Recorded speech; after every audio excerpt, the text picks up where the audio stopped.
하겠습니다.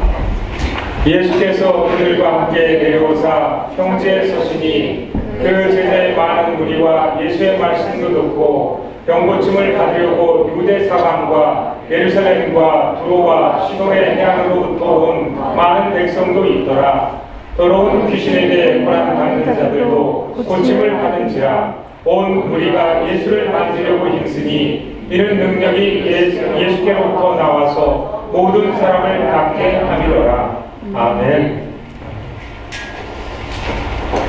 제가 며칠 전에 한 프로그램을 봤었는데 유대인들 에이펙에 대한 내용입니다. 유대인들은 어떤 방식으로 교육을 했는가? 굉장히 중요한 방식인데 그것은 바로 토론식이었던 것 같아요. 질의응답이라고 해서 두 사람이 대화를 통해서 계속 자기의 그 생각을 이렇게 질문을 하고 또 그 답변을 듣고 서로 이렇게 논쟁식으로 이렇게 토론식으로 이렇게 교육을 합니다. 그래서 이 유대인들이 여러분들 유대인들이 거의 다 변호사들이 많은 거 아시죠? 유대인들 변호사 만나보면 뭐 눈 하나 깜짝 안 합니다.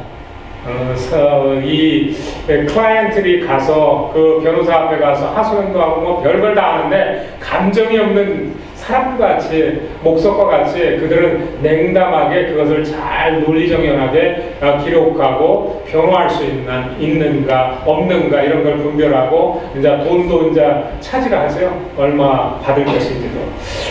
유대인들은 참 어렸을 때부터 그런 훈련에 익숙해진 것 같아요. 그래서 감정을 잘 표출하지 않아요.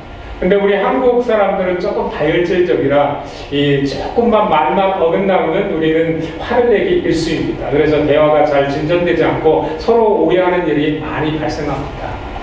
근데 유대인들의 그런 교육 방법이 바로 어디서 나왔을까요? 성경에서 나왔습니다. 구약 성경을 통해서 유대인들은 교육을 잘 진행해 왔고 지금 1300만 명 정도가 전 세계에 걸쳐서 있는데 그들의 파워는 세계 어느 민족보다도 막강합니다.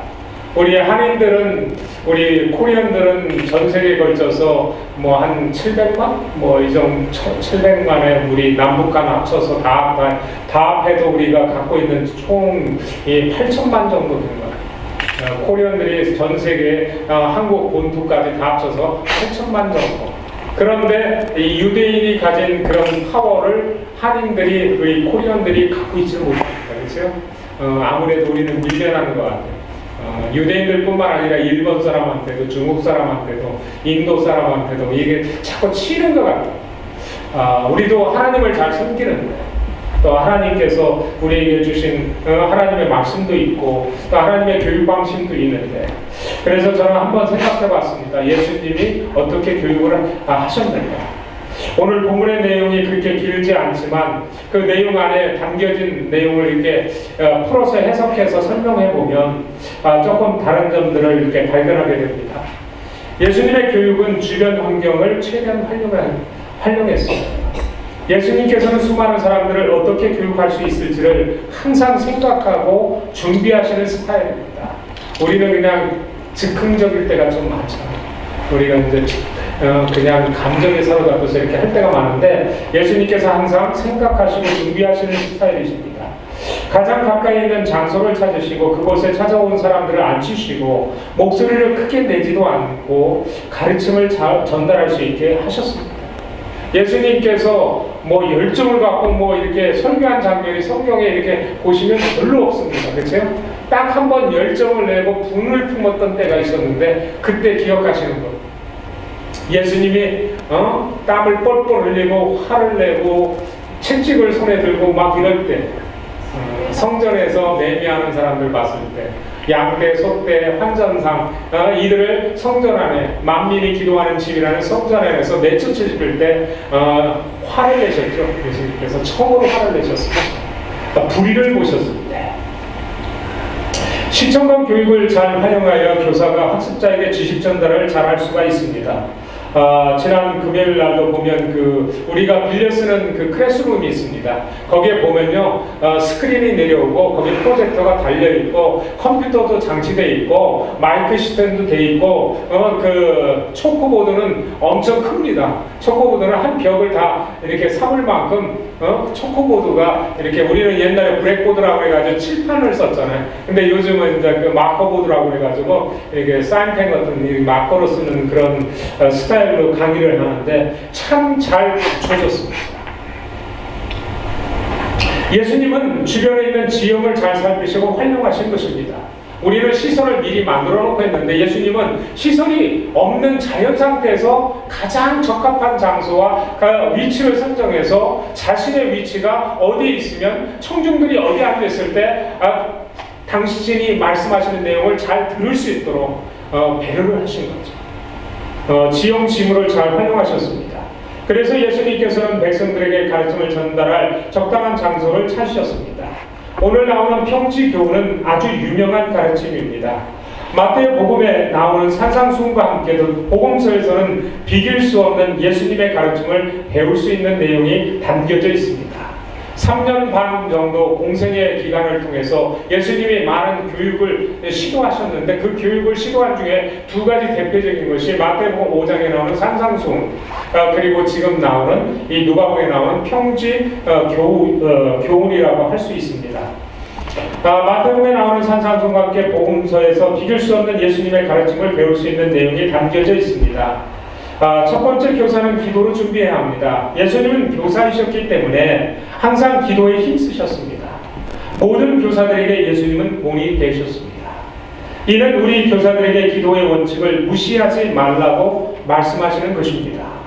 수많은 사람들을 가르치기 위해서는 기도 준비보다 더 필요한 것이 없습니다. 기도가 왜 중요한지 세 가지로 나눠서 한번 설명해 보겠습니다. 기도하면 교사들에게 지혜가 주어집니다. 솔로몬의 경우에서 찾을 수 있는데 역대하 1장 10절에 보면 이런 말씀이 있습니다. 주는 이제 내게 지혜와 지식을 주사 이 백성 앞에서 출입하게 하옵소서. 이렇게 많은 주의 백성을 누가 능히 재판하리이까. 솔로몬이 얼마만큼요? 지금으로 말하면 1,000만, 2,000만 정도 되는 백성들을 다스려야 되는데 최고의 통치자로서 재판권을 갖고 있는데 재판을 할 지혜가 부족하다는 것을 본인이 인식하고 기도를 통하여 하나님 앞에 구했습니다. 그랬는데 하나님께서 그 기도에 응답하셨죠. 그래서 솔로몬은 지혜의 대왕이 되었습니다.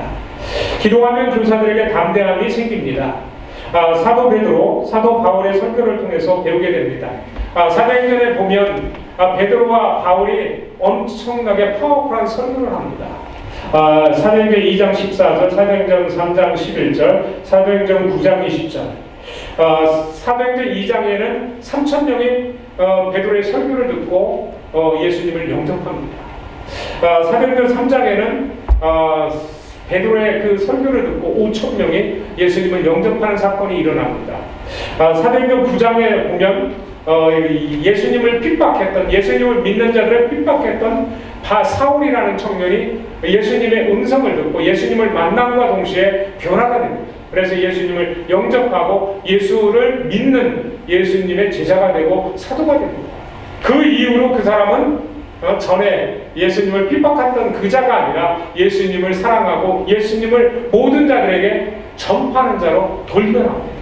엄청난 파워가 있어서 그들을 반대했던 유대인들조차도 이 사도 바울 앞에서는 할 말이 없었답니다.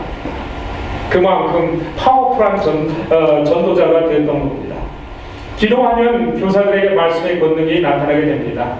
예수님의 가르침을 표현하면 권세 있는 말씀이다라고 백성들이 표현을 했는데 마태복음 7장 29절에 보면 이는 그 가르치시는 것이 권위 있는 자와 같고 그들의 서기관들과 같이 아니함이다. 권위 있는 자와 같다. 듣는데 일반 선생님들이 말하는 그러한 그냥 지식 전달이 아니라 권세 있는 자가 파워풀하게 말 한마디 하나가 땅에 떨어지지 않고 그 말씀하신 대로 이루어지고 나타나는 것. 엄청난 일입니다. 여러분들이 말을 했는데 그 말에 역사가 일어난다면 그 권능이 여러분들에게 있다는 것을 보여주는 것이죠. 예수님께서는 그런 권능을 갖고 계셨다고 말을 합니다.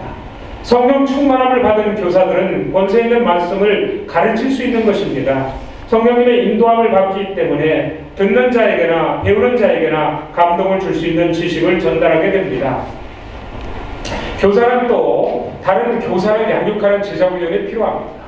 교사가 아무리 유명해도 혼자만 유명해다가 그 사람이 수명이 아무리 길어도 뭐 70세, 이 예수님 시대는 뭐 70세에서 사도 요한이 100세까지 사셨으니까 100세까지 간다 해도 그 이후에는 누군가가 대신할 사람이 필요하잖아요. 예수님도 요 전절에 나오는 것처럼 12제자를 뽑으셔서 당신을 대신해서 또 기독교의 리더로 이끌어 나갈 자들을 세우셨던 것처럼 교사들은 또 다른 교사들을 양육해야 합니다. 마태복음 28장 19절에 보면 그러므로 너희는 가서 모든 민족을 제자로 삼아 아버지와 아들과 성령의 이름으로 침례를 베풀고 모든 민족을 제자로 삼으라 합니다.